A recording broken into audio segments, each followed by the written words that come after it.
4. 인성과 신성의 경계. 너는 사람이 아니야. 우리가 예수님을 믿는다고 할 때 믿음의 대상은 예수님이시다. 그래서 예수님의 정체성에 관한 이해는 우리의 신앙의 매우 중요한 부분이 아닐 수 없다. 예수님은 우리의 믿음의 주체이시다. 그렇기 때문에 예수님이 어떤 존재이신지, 그분의 정체성을 이해하는 것은 우리의 믿음의 기초에 매우 중요한 일이다. 예수님은 성령님의 인도로 마귀에게 시험을 받으러 광야로 나가셨다. 그리고 예수님은 40일 동안 금식하셨으니 오죽 시장하셨을까? 말할 것도 없이 굶은 육신에게 가장 필요한 것은 음식이었다. 사람이 사흘을 굶으면 헛것이 보인다고도 했는데, 인간의 한계를 휠씬 벗어난 무려 40일을 견디시면서도 정신을 흐트리지 않으신 것은 분명 초인적 정신력이라고 볼 수밖에 없을 것 같다. 육체적으로 지칠 대로 지친 이 틈을 타고 시험하는 마귀가 예수님께 와서 말하였다. 시험하는 자가 예수께 나아와서 이르되, 내가 만일 하나님의 아들이어든 명하여 이 돌들로 떡덩이가 되게 하라. 사탄의 말로 하나님의 아들이어든 이라고 한 것은 예수님이 하나님의 아들이심을 알고 있다는 말일까 모른다는 말일까? 인류의 역사에 끼어들어 인류를 피폐케한 장본자가 그 인류의 원형을 에덴 이전으로 되살리시려는 하나님의 크신 계획을 모를 리가 없다. 성경에 기록된 수많은 예언에 의한 그분의 탄생 과정과 바로 얼마 전에 그분이 침례를 받으시고 물에서 올라오실 때 하늘이 열리고 성령님의 비둘기 모양으로 나타나심과 하늘로부터 나는 소리이는 내 사랑하는 아들이요 내 기뻐하는 자라를 그도 들었을 것이다. 이 말씀은 어쩌면 예수님의 신성에 관한 대관식과도 같아서 성부 하나님께서 직접 선언하시고 그 증거로 성령 하나님이 비둘기같이 나타나심으로 삼위의 하나님께서 함께 현현하신 매우 특별한 현상이 있었다. 이때의 선언은 의심할 여지 없이 예수님이야말로 하나님이심을 천명하신 것이다. 이 장면은 이 땅의 어느 왕가의 대관식보다 결코 화려할 수는 없으나 하나님의 소리는 온 우주가 흔들리고 온 천지의 끝까지 울려 퍼지는 하나님의 장엄한 소리였다. 사탄도 이 소리를 못 듣지는 않았을 것이다. 사탄은 예수님이 하나님의 아들이심을 충분히 알고 있음에도 내가 하나님의 아들이어든 이라는 말을 던졌다. 그렇다면 이 얼마나 가증스럽고 교묘한 말인가? 교묘하다 함은 그럴듯하게 포장하여 남을 속이려 들 때 쓰는 말이다. 그래서 속이는 자의 속심을 언뜻 알아채지 못하게 된다. 에덴에서도 그랬고 사탄은 언제나 교묘한 말로 자기의 의도를 감추고 진리를 훼손하려 든다. 그래서 위에 사탄이 예수님에게 시험하여 한 말을 다시 해석하여 그의 속마음을 들여다본다면 이렇다. 너는 하나님이라고 했잖아. 그렇다면 못할 일이 무엇이겠어? 심히 시장하기도 하잖아. 그러니 내가 하나님이라면 돌이 떡이 되게 하는 것이야 매우 간단하겠지. 그렇게 해서 너의 배고픔도 해결하고 내가 하나님인 것도 나에게 증명해 보라고. 천지를 창조하신 예수님에게 있어서 사탄의 말대로 그분의 신성을 발휘한다면 돌이 떡이 되게 하는 것쯤이야 문제도 될 수 없었을 것이다. 그런데 만약에 예수님께서 이렇게 하셨다면 어떻게 되었을까? 그래, 내가 나의 신성을 증명해 보여주지. 라고 하시고 돌이 떡이 되게 하셨더라면 어떤 일이 일어났을까? 물론 가정한 질문이기는 하지만 그렇게 하셨더라면 사탄이 예수님께 엎드려 경배했을까? 필경 사탄은 이렇게 말했을 것이다. 그것 봐. 너는 하나님이지. 하나님이 어떻게 인간이 될 수 있단 말이야? 너는 결코 인간이 될 수 없어. 라고 하지 않았을까? 이렇게 말한다는 것은 육신으로 오신 예수님을 부정하는 것이다. 즉 예수님의 인성을 부정하게 된다. 사랑하는 자들아 영을 다 믿지 말고 오직 영들이 하나님께 속하였나 분별하라. 많은 거짓 선지자가 세상에 나왔음이라. 이로써 너희가 하나님의 영을 알지니 곧 예수 그리스도께서 육체로 오신 것을 시인하는 영마다 하나님께 속한 것이요 예수를 시인하지 아니하는 영마다 하나님께 속한 것이 아니니 이것이 곧 적그리스도의 영이니라. 오리라 한 말을 너희가 들었거니와 지금 벌써 세상에 있느니라. 사도 요한의 진술이다. 예수님의 인성을 부정함에 대한 위협성을 강력하게 경고하는 메시지이다. 예수님의 인성을 부정하면 어떻게 될까? 신성만 남게 된다. 인성이 부정되면 십자가의 희생이 되실 수도 없게 되고 십자가가 없으면 우리에게 하나님의 의도 사라진다. 설사 예수님께서 신성으로만 십자가에 달리셨다고 하자. 그러면 어떤 문제가 될까? 그렇게 되면 십자가는 연출에 의한 한낱 연극에 불과하게 된다. 다시 말해 예수님은 인성을 취하여 오셔서 그 인성으로 희생제물이 되심으로 십자가에 달리셨던 것이다. 인성을 취하여 오신 예수님의 희생이 없었다면 인류의 구원 문제는 해결되지 못하고 죽음의 상태에 그대로 있게 되어 사람은 여타 다른 동물처럼 그냥 태어나고 죽는 굴레에서 벗어날 길이 없어지게 된다. 그래서 예수께서 육체로 오신 것을 시인하는 영마다 하나님에 속한 것이라는 말씀은 매우 중요한 문제이다. 이렇게 알고 보면 사탄의 질문은 예수님의 인성을 부정하려는 기괴한 질문이었던 것이다. 학자들은 이 질문이 40일을 굶으신 예수님께서 극한의 배고픔을 이겨낸 시험이라고 말하는 이들도 있다.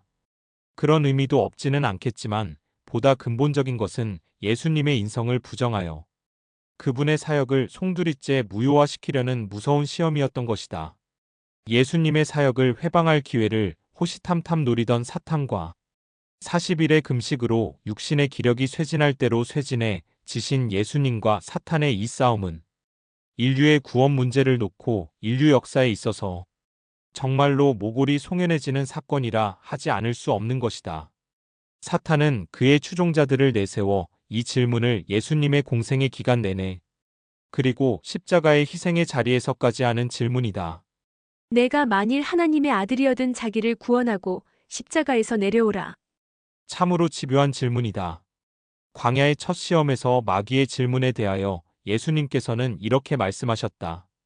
기록되었으되 사람이 떡으로만 살 것이 아니요 하나님의 입으로부터 나오는 모든 말씀으로 살 것이라 하였느니라. 신명기 8장 3절을 인용하신 말씀이다.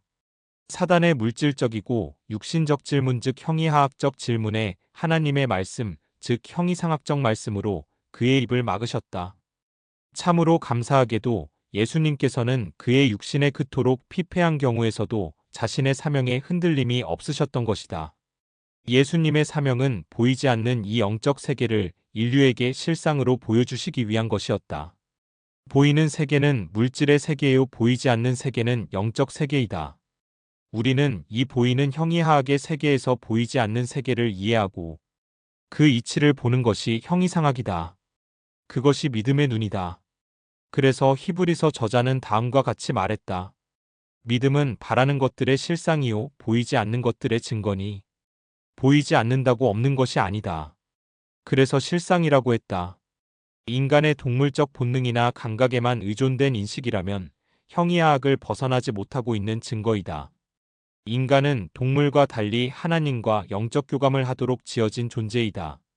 하나님의 말씀에서 형이상학의 세계를 깨닫고 그 세계를 볼 수 있는 존재이다. 그래서 주님께서 사람이 사는 것은 배고픔의 양식으로만이 아니고 하나님의 말씀에 의한 하나님과의 교감으로 살 것을 지적하신 것이다. 또한 주님의 40일의 금식은 성령에 이끌린 자발적인 금식이었다. 금식하시는 동안 무엇을 하셨을까? 아마도 말씀을 마음에 두고 치열한 묵상의 시간을 가지셨을 것 같다. 그리하여 하나님의 말씀의 능력이 초인적인 인내로 견디게 하신 것으로 생각된다. 그래서 사람이 떡으로만 사는 것이 아니라 하나님의 말씀으로 살 것을 증명하신 결과가 되기도 한 것이다. 물론 예수님께서 사탄에게 대항하여 하신 말씀이지만 우리에게 주는 깊은 교훈의 말씀이기도 하다. 너는 하나님이 아니야. 두 번째 시험에서도 사탄은 같은 질문을 던진다. 마귀가 예수님을 거룩한 성으로 데려가서 성전 꼭대기에 세우고 말했다. 내가 만일 하나님의 아들이여든 뛰어내리라 기록되었으되 그가 너를 위하여 그의 사자들을 명하시리니 그들이 손으로 너를 받들어 발이 돌에 부딪히지 않게 하리로다 하였느니라. 예수께서 이르시되 기록되었으되 주 너의 하나님을 시험하지 말라 하였느니라 하시니 사탄의 이 말에 대하여 성경에 기록된 하나님의 말씀에 대한 예수님의 믿음을 시험하는 것이라고 하는 이들이 있다. 하나님의 아들이신 예수님에게 믿음이 있냐 없나를 논하는 것 자체가 그다지 설득력이 있어 보이지 않지만 사람에게는 믿음이 중요하다. 그렇다면 이것 또한 예수님의 인성을 자극하여 인간 예수의 믿음을 시험한 것일 수도 있다.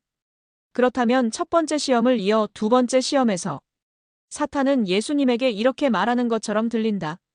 그래. 그렇다면 너는 분명히 사람이잖아. 하나님의 말씀이라고 했는데 그러면 말씀해도 그가 너를 위하여 그의 사자들을 명하시리니 그들이 손으로 너를 받들어 발이 돌에 부딪히지 않게 하리로다 하였으니 여기서 뛰어내려 말씀에 대한 너의 믿음을 증명해 보여라. 이것도 가정이지만 만약에 예수님이 뛰어내리셨다면 어떻게 되었을까? 그러면 사탄은 이렇게 말하지 않았을까? 그래, 너는 사람이지 하나님이 아니야. 사탄의 이 말에는 결국 예수님의 하나님의 아들이라는 같은 말에서 신성을 지우고 인성을 주장하는 말이 된다. 사탄의 이 요구에 대하여 여기에서는 예수님의 답하신 말씀에 주목한 필요가 있다. 지금 시험을 받고 계신 분이 누구신가? 하나님의 아들이신 그의 신성에 주목해보자. 주 너의 하나님을 시험하지 말라. 다시 그 의미를 이렇게 해석해보자. 내가 나의 정체를 몰라서 그러는가? 그런데도 왜 나를 시험하려 드는가? 예수님이 하나님의 아들로서 진정으로 하나님이시라면 그분의 말씀은 나의 신성을 시험하지 말라는 말씀으로 이해되어야 할 것이다. 사탄은 예수님의 인성을 부정하려 했던 만큼 끊임없이 그분의 신성을 또한 부정하려 든다. 예수님의 신성이 부정되면 우리는 예수를 믿어야 할 그 무엇의 가치도 없게 된다. 예수님이 하나님이심을 이해하지 못하고 그분을 믿는다고 한다면 예수님의 인성만 남게 되고 이 또한 그분은 한낱 하나님인 채한 인간 우상에 불과하게 된다. 결코 그러한 분이 아니심을 명심해야 한다. 세계적 역사의 인물로 사대성인을 말하는 이들이 있다.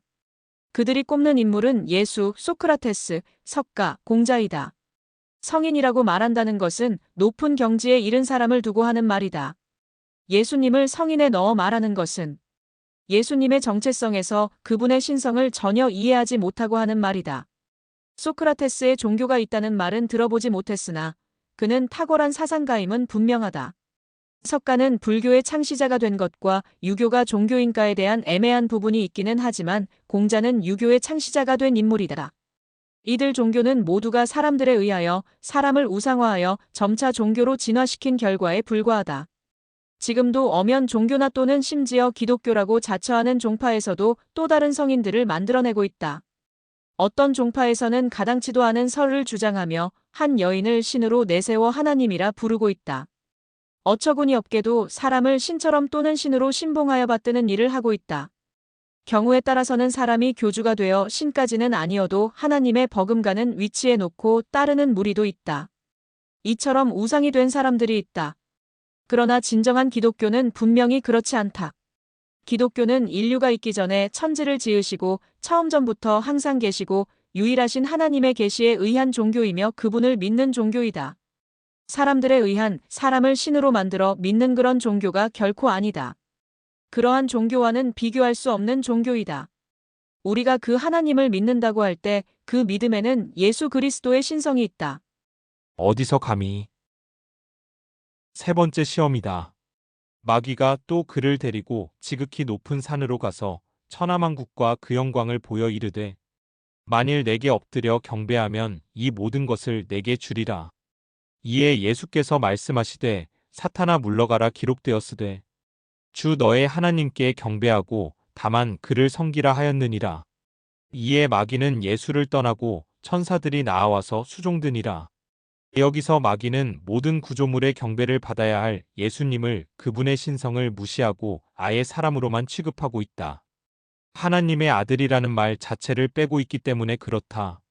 그리고 사람으로서 가질 수 있는 욕심과 욕구를 자극하고 있다. 사실 예수님은 다윗의 후손이요 왕으로 오심이 예언되어 있다. 성경을 너무도 잘 아는 사탄이 천하만국과 그 영광을 예수께 주겠다는 제안은 이 예언을 기초로 하지 않았을까 싶다. 여자가 아들을 낳으니 이는 장차 철장으로 만국을 다스릴 남자라 그 아이를 하나님 앞과 그 보좌 앞으로 올려 가더라. 만국을 다스릴 남자 이 말씀을 모를 리 없는 사탄이다. 그러나 그의 왕국은 이 땅의 것이 아님을 사탄은 알면서도 물질과 육에 의한 세상의 것으로 유혹하고 있는 것이다. 하나님의 나라는 이 땅에서 누리는 권력과 부가 아니다. 그것을 누리려고 예수님이 육신이 되어 이 땅에 오신 것이 결코 아니다. 그러나 사람으로서 수십 일의 금식으로 흐려질 만한 정신력을 파고들어 유혹하고 있다. 그것도 기막힌 조건을 달아 속삭이고 있다. 만일 내게 경배하면 사탄의 이 요구는 하늘에서부터 있어 온 예수님과 사탄 사이의 치열한 다툼의 연장선에 있다. 루스벨은 차츰 자기를 높이고자 하는 욕망에 빠지게 되었다. 그는 모든 피조물이 그들의 애정과 충성에 있어서 하나님을 최고로 삼도록 노력하는 대신에 그들의 봉사와 충절을 자기 자신이 받으려고 노력하였다. 이 천사장은 무한하신 아버지께서 아들에게 부여하신 영광을 탐내고 그리스도만이 가지신 대권을 갈망하였다. 사탄의 말은 그의 기만적 정체를 드러내고야 말았다. 사탄의 말이 입에서 떨어지는 순간 예수님께서 하신 말씀이다. 사탄아 물러가라. 이 말씀을 하실 때 얼마나 큰 소리로 단호하게 불호령하셨을까? 이어 예수님은 말씀하셨다. 주 너의 하나님께 경배하고 다만 그를 섬기라 하였느니라. 우리의 감정을 실어 예수님이 사탄에게 하신 말씀에 한마디를 덧붙이자면 내가 어디서 감히? 오로지 우리가 경배할 대상은 유일하신 하나님뿐이다. 그분만이 창조주이시오 생명의 근원이시기 때문에 그분만이 우리의 섬김을 받고 경배받으실 유일한 분이시다. 우리가 예수 그리스도의 신성을 인정한다면 다만 그를 섬기라 하신 것에서 그는 바로 예수 그리스도를 가리켜 하신 말씀이라는 것을 알 수 있다. 이 시험으로 사탄의 정체가 극명하게 드러났다면 동시에 예수님의 신성은 더욱 선명하게 드러나고 있는 것이다. 사탄은 물러갔다. 예수님 앞에서는 더 이상 자신의 정체를 감출 수 없었던 사탄은 물러갈 수밖에 없었다. 쫓겨간 것도 아니고 슬그머니 물러났다면 마치 사악한 독사가 위험을 느끼면 돌틈이나 나무 사이로 몸을 감추려고 은밀하고도 느리게 슬그머니 물러나는 것 같은 상상을 하게 한다. 자신의 독성을 무기 삼아 다시 공격할 기회를 탐하려고 우선은 물러나는 모양새이다. 실제로 사탄은 쉽게 물러나지 않았다. 그는 인간 대리자들을 내세우고 끊임없이 예수님의 정체성을 흔들려고 시도했고 현재도 앞으로도 그럴 것이다. 아마 이것은 세상의 끝날에 사탄이 소멸되어 사라지는 때까지 지속될 것이다. 반면 우리에게 있어서는 예수님의 정체성을 아는 것이 그만큼 중요하다는 의미도 된다. 앞에서 살펴보았듯이 예수님의 인성이 부정되면 안 된다. 마찬가지로 그분의 신성 또한 부정되어서도 안 된다. 예수님의 정체성을 염두에 두고 사복음서를 읽어보면 예수님의 정체성은 인성과 신성의 경계를 넘나드는 그런 분이시다. 이해가 될지 모르겠지만 현대 물리학의 양자역학에서 질량 에너지 등가의 법칙에 따르면 물질과 에너지는 그 영역을 서로 넘나든다. 물질은 질량을 갖는다. 에너지는 질량을 갖지 않는다. 고로 물질이라고 할 수 없다. 물질과 에너지라는 두 영역이 완전히 다른 개념이지만 특수한 경우에 따라 물질이 에너지로 에너지가 물질로 전환하며 서로 교차되는 것이 엄연히 일어나는 물리현상이다. 어떤 경우에서는 두 영역의 경계의 벽이 없어져 보인다는 의미이다. 이와 같이 예수님은 신성과 인성의 경계가 없으셨던 분이다. 적어도 예수님이 인간 세상에 계실 동안에는 그러하셨다. 이는 예수님의 인성과 신성에 관하여서는 천칭저울이 어느 한쪽으로 기울어짐 없이 수평을 유지하는 것과 마찬가지로 공평하게 보아야 한다. 이로써 다만 예수님이 이 땅에 우리와 같은 육신의 모양으로 오셨을 때 예수님의 인성에 가려진 그분의 신성을 발견하는 것은 우리 신앙에 있어서 매우 중요한 부분이 아닐 수 없다. 그분은 본래 하나님이시다. 그는 근본 하나님의 본체시나 하나님과 동등됨을 취할 것으로 여기지 아니하시고 예수님은 육신을 취하셨을지라도 그분은 분명히 하나님이시다. 그런 하나님이라면 하나님이 아니다. 후세에 살고 있는 우리는 그분을 어떻게 알 수 있을까? 꼭 얼굴을 봐야만 누구를 아는 것이 아니다. 우리 역사에서도 세종대왕과 이순신 장군, 안중근 의사 등 그 외에도 무수한 역사적 인물이 있었다는 것을 부인하지 않는다. 우리가 그런 분들을 아는 것은 남아있는 유물들과 시대의 증언과 그리고 기록에 의한 역사성에 있다. 마찬가지로 예수 그리스도를 알게 되는 것은 많은 사람의 증언과 그분의 말씀과 행적에 대한 기록의 역사성에서 그분을 구체적으로 알게 된다. 그분이 남기신 말씀과 행적 그리고 그분을 따르던 제자들과 그 외 사람들의 증언을 망라한 많은 기록에서 그분이야말로 하나님의 아들이시며 참으로 하나님이심을 증거하고 있다. 그렇기에 우리가 예수님의 존재성과 신성을 믿지 못할 아무 이유가 없다. 우리의 눈으로 하나님을 볼 수는 없으나 볼 수 없다고 없는 것은 아니다. 물리적 현상에서도 눈에 보이는 현상으로 보이지 않는 어떤 사실을 알게 된다. 예를 들자면 바람이 불어 나뭇잎과 가지가 흔들릴 때 우리는 바람이 분다고 한다. 사실 바람은 공기의 흐름이다.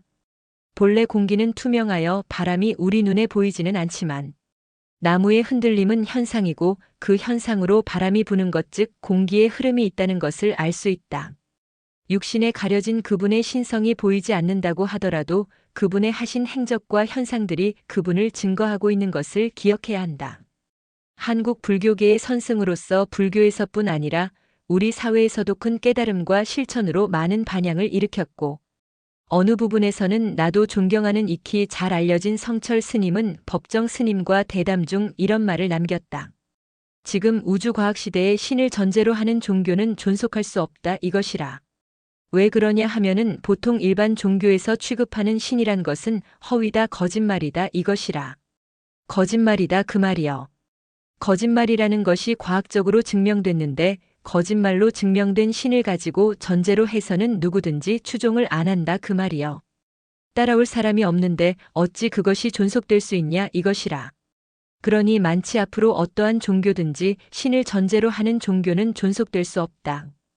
이 말을 요약하자면 신은 없다는 것이 오늘날 과학적으로 증명이 되었는데 없는 신을 있다고 하면 거짓말이다. 없는 신을 추종하는 종교는 더 이상 존속할 수 없다일 것이다. 성철 스님이 말하는 일반 종교에서 말하는 신이라고 한 것에서 일반 종교는 기독교이고 신은 하나님인 것을 말하고 있는 것이 맞을 것이다. 이것은 하나님의 존재 여부의 판단을 과학에만 의존한 듯한 논리이다. 사실은 일부 기독교계 내에서도 그런 경향을 견지하는 단체나 교과가 있는 것으로 안다. 과학이 합리적 이해에 도움을 주는 것은 분명하지만 진정한 기독교의 합리성은 과학적 합리성에만 의존하는 그런 차원에 있지 않다. 과연 과학의 법칙이나 수학의 공식으로 하나님을 증명해낼 수 있을까? 그렇게 증명되는 하나님이라면 이미 하나님이라고 할 수 없다. 왜냐하면 우주 만물을 있게 하시고 그것들이 일정한 들 안에서 유지되게 하시는 매우 복잡하고도 세밀한 시스템을 창조하시니가 하나님이시기 때문이다. 만물은 그 시스템에 의해 운행하고 유지된다. 우리는 그 시스템을 법칙이라고 한다. 우주 만물의 시스템 안에는 생물계에서건 무생물계에서건 각각에 적용되는 과학적 법칙들이 있다. 예를 들어 우주간의 천체들의 운행은 만유인력의 법칙에 의해서 질서 있게 운행이 되고 있고 생물들이 대를 이어 같은 형질이 계승되는 것을 멘델의 유전 법칙에 의해서 그 질서가 깨어지지 않고 유지된다. 그 외에도 무수히 많은 법칙이 있어서 자연은 질서정연하다. 아직까지도 우리가 알지 못하는 자연의 법칙은 얼마나 많을까? 그 법칙까지 있게 하신 분을 우리는 창조주라고 읽었는다. 창조주께서는 그런 법칙과 공식의 공리를 훨씬 초월해 계신 분이기 때문에 제한된 인간의 지식으로 알아내고 정리한 법칙들이 제 아무리 탁월한 이론이라 하더라도 그것들로 하나님의 존재성과 능력을 증명하려고 시도하는 것은 매우 어리석은 일이라고 볼 수밖에 없다. 우리가 과학의 근거만으로 하나님의 실제를 탐구하려는 것은 인간이 이루어 놓은 지식으로는 한계에 봉착하기 때문이다. 과학적 사실에 근거해야만 하나님을 믿으려 한다면 마치 장님이 코끼리 꼬리털 하나를 잡고 이것이 코끼리라고 우겨대는 일과 진배 없는 노릇일 것이다. 그렇다면 성철 스님도 그분의 깨달음의 관점이 무엇이든 과학으로 증명해낼 수 없는 신을 놓고 신은 없다라고 했다면 이분도 극히 제한된 이해로 그렇게 말했을 것이라고 본다. 그분의 말대로 기독교는 사라지고 말까? 기독교뿐 아니라 기독교가 그 맥을 이어온 고대 이스라엘의 유일신 종교의 신앙에서도 죽음을 불사한 핍박과 고난의 역사를 가지고 있다. 그 핍박 속에서도 끊어지지 않고 맥을 이어오고 있는 것이 기독교이다. 어떤 경우에는 핍박의 때에 기독교는 대중에 스며들어 더 융성하게 뿌리를 뻗어나갔다. 그런 의미에서 기독교는 일면 핍박의 종교라고 해도 무리는 아니다. 이것을 어떻게 사회 통념적 합리성으로 이해할 수 있을까? 기독교의 합리성은 만물을 지으신 절대자에 대한 인식이며 그분이 인간사에 개입하시는 일들을 믿음으로 이해하는 것이다. 이것을 이해하면 기독교는 어떠한 경우에도 결코 사라질 수 없는 종교라는 것을 예견할 수 있을 것이다. 기독교적 믿음으로 이해하는 합리성은 기독교는 과학을 뛰어넘는 소위 초자연적 기적이라는 것을 부정하지 않는다. 오히려 하나님께서 인간사에 섭리하신 일들의 대부분은 기적이었다. 일례로 이스라엘 백성이 출애굽하여 가나안에 들어가는 과정에서 겪은 일들이 그러하다. 그 기적들을 통해 하나님을 믿게 되는 중요한 계기가 된 것이 사실이다. 예수님이 하신 일은 이적이라고 표현한다. 인간의 능력으로는 도저히 할 수 없는 일을 보여주신 것이다. 이 이적을 보고 예수님 당시에도 많은 사람이 예수님을 믿게 되었다. 자연현상에서는 있을 수 없는 일들이다. 그래서 예수님이 하신 일은 신비함이 넘친다. 오묘하고 신비함 속에 그분의 특성이 있다. 그 속에서 하나님이 존재하심이 인식되어야 한다. 그러므로 기독교는 신비함을 체험하며 믿음이 자라가는 종교라고 해도 과언은 아닐 것이다. 우리가 신앙을 하면서 믿기지 않는 반전을 경험하는 경우들이 있다. 이런 것들도 신비함의 체험이 될 수 있다. 그런데 그 하나님이 이 세상에 우리와 같은 육신의 모양으로 오셨다는 사실이다. 이 또한 신비 중의 신비이다. 인간의 눈으로 볼 수 있고 만질 수도 있고 인간의 언어로 소통하시며 이 세상에 머무르셨던 것이다. 사도 요한의 증언이다. 세상이 창조되기 전부터 계신 생명의 말씀이신 그리스도에 대하여 우리는 들었고 우리 눈으로 똑똑히 보았으며 손으로 직접 만져보았습니다. 예수님은 전적으로 당신의 사명을 위해 활동하신 기간이 비록 3년 반이라는 길지는 않았지만 어마어마한 흔적들을 남기셨다. 인류 역사에 끼친 그 위력과 충격의 범위가 워낙 커서 헤아릴 수 없으며 2000년 전을 넘어 태초의 과거에서부터 가능하기 어려운 영원한 미래 시간에까지 미칠 영향을 남기셨다. 어느 누구도 믿든 아니든 그분이 끼친 영향을 받고 있음을 부인하지 못할 것이다. 그분이 하신 일들은 단순한 사람으로서가 아니라 하나님의 능력과 권위로 하신 일들이다. 그것은 세상의 무엇과도 비교될 수 없이 존귀한 우리의 생명을 위한 일들이었다. 우리는 그것에 눈을 떠야 한다. 그래야 비로소 그분이 그렇게 하신 일들의 이유를 알게 되고 그분을 믿어야 할 마음의 동기를 자극하게 되기 때문이다.